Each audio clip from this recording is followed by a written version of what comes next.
This week's 1044 is brought to you by Chevron Delos 600 ADF Ultra Low Ash Diesel Engine Oil. It's time to kick some ash. During CVSA's Roadcheck next month, recent history suggests inspectors are going to park more drivers for log problems than they will trucks with lights or cargo securement problems.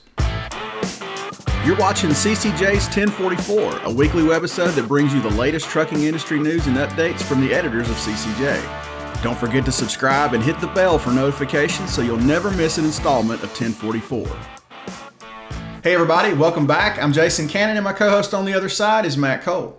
Brakes, lights, and tires are annually the largest equipment out of service violations during CVSA's Roadcheck campaign, but the truck isn't the only thing that inspectors are going to pour over next month.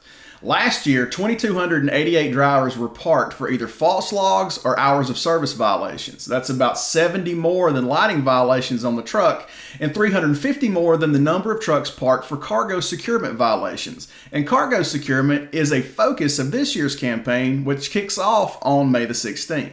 Truck drivers are the original remote workforce. But that a logbook or ELD is something the fleet rarely sees, it can be difficult for carriers to offer the same kind of management support into drive time like they can with truck maintenance. Assertis CEO Trent Broberg joins us this week, and yes, while a driver's log is a personal thing to them, Trent says the fleet has to treat them more like a real-time time card than something that just lives in the truck. If you're maintaining electronic logbooks, you can virtually eliminate hours of service violations when it comes to missing or incorrect driver logs.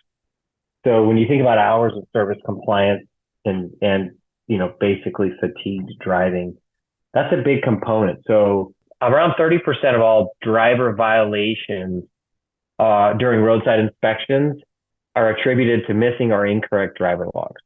So it's not about driving over the hours. It's not adhering to the policies. It's really just about displaying or making sure that the data is up to date.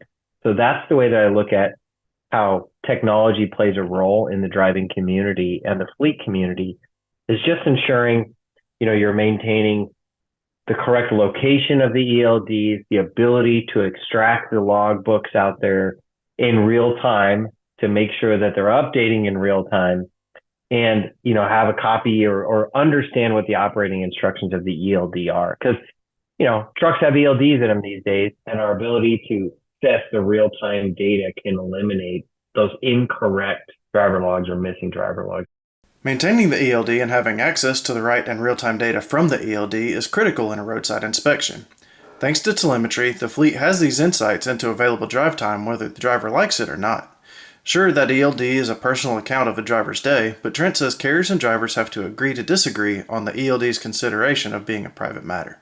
I think it's part of the JD, it's part of the job function.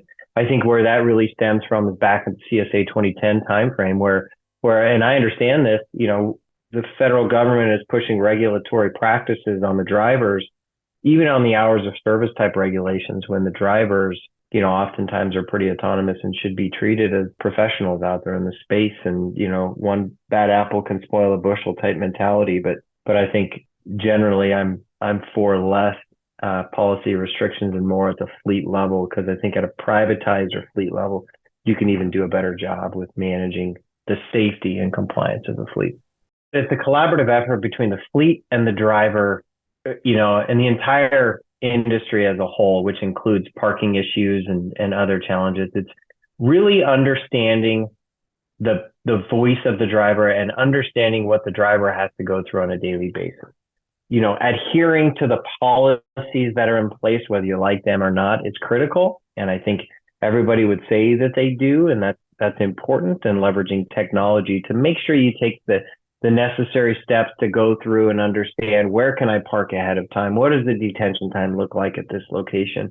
I've seen some fleets just go on to Google reviews and start understanding when I'm delivering at this big retail DC, is there a lot of wait time? Is there not? And how can I help that driver be successful? Because they're driving, and that's the only thing they should be doing. They shouldn't be out there looking for parking on Google. They shouldn't be understanding where they're going to park. They should be driving, and it's up to the dispatchers and those that support the drivers, who are our most important commodity or asset in the space.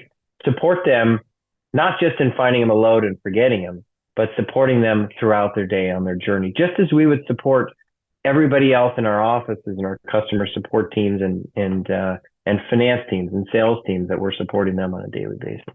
It's important. Just because they're out of sight doesn't mean they're out of mind. A Level 1 inspection is a comprehensive 37-step inspection process that involves a thorough inspection of the vehicle. And Trent says there are a few areas that fleets can shore up, but again, it goes back to the driver. He tells us what those areas are after a word from 1044 sponsor, Chevron Lubricants. Protecting your diesel engine and its after-treatment system has traditionally been a double-edged sword. The same engine oil that is so essential to protecting your engine's internal parts is also responsible for 90% of the ash that is clogging up your DPF and upping your fuel and maintenance costs. Outdated industry thinking still sees a trade-off between engine and emission system protection, and Chevron was tired of it. So they spent a decade of R&D developing a no-compromise formulation. Chevron Lubricants developed a new ultra-low ash diesel engine oil that is specifically designed to combat DPF ash clogging. Delo 600 ADF with OmniMax technology cuts sulfate ash by a whopping 60%, which reduces the rate of DPF clogging and extends DPF service life by 2.5 times. And just think what you can do with all the MPGs you're going to add from cutting your number of regens. But Delo 600 ADF isn't just about after treatment. It provides complete protection, extending drain intervals by preventing oil breakdown. Before you had to choose between protecting your engine or your after treatment system, and now you don't. 600 ADF from Delo with OmniMax technology, it's time to kick some ash. I think it's the same that it's been since I started 20 years ago, and it's really about the preventative maintenance and the driver inspections, so the pre-trip inspection. The same that it always has been. It's taking the time to validate the pre and post-trip inspections on not just the truck, but all the entire equipment, the truck and the trailer. Oftentimes in these fleets, you're turning trailers, so you're unfamiliar with the trailer. I think north of 30% of roadside inspections, I was looking up a stat, are triggered by visible vehicle defects. So when you think about lights and tires and, just generally those visible, a pre-trip can almost eliminate all of those roadside inspection triggers. When you think about lights, you think about brakes, and you think about tire issues, that accounts for half of, at least if my memory serves me, about half of the roadside inspection on the vehicle maintenance side of things. So it's focusing on pre and post-trip inspection. It's the same that it's been for 20 years, and taking the time to do that, and then focusing on the vehicle maintenance and the preventative maintenance on lights, brakes, and tires. Fleets challenged with higher than ideal safety scores can get themselves on the right track, and Trent says it doesn't always have to be a significant financial investment or a drain on your time, but it will require a commitment to accountability. Fleets, small, medium, and large alike, including owner-operators out there in the space, which obviously make up a huge portion of the trucks on the road, can look to software to help remind and help walk through the checks in a pre or post trip. I've seen in our space, at Acertus, we work with around 8,000 carriers. We're non-asset based, but I think where I've seen the best product from a carrier is where they take the time, they adopt softwares for DVIR, which is that, driver vehicle inspection reporting checklist through a mobile app.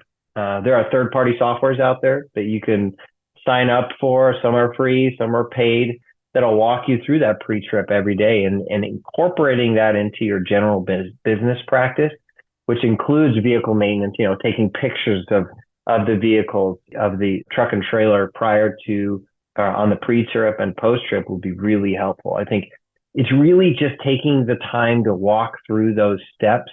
It's really an analogy with Acertus. We do a lot of automotive logistics. That's what we focus on. And in every time we pick up a car or deliver a car, we're doing that inspection report on the vehicle. And it's the same that should be done even at a more granular level on the truck and trailer pre and post trip. I think it's just as everything.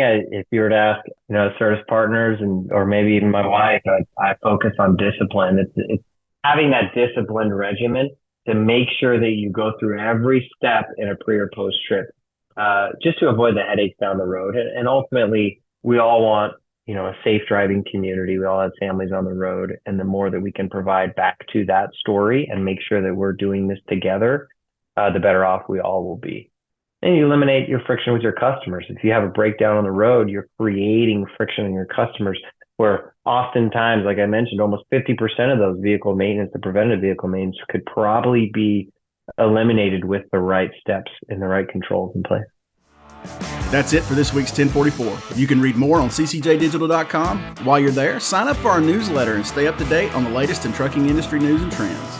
If you have any questions or feedback, please let us know in the comments below. Don't forget to subscribe and hit the bell for notifications so you can catch us again next week.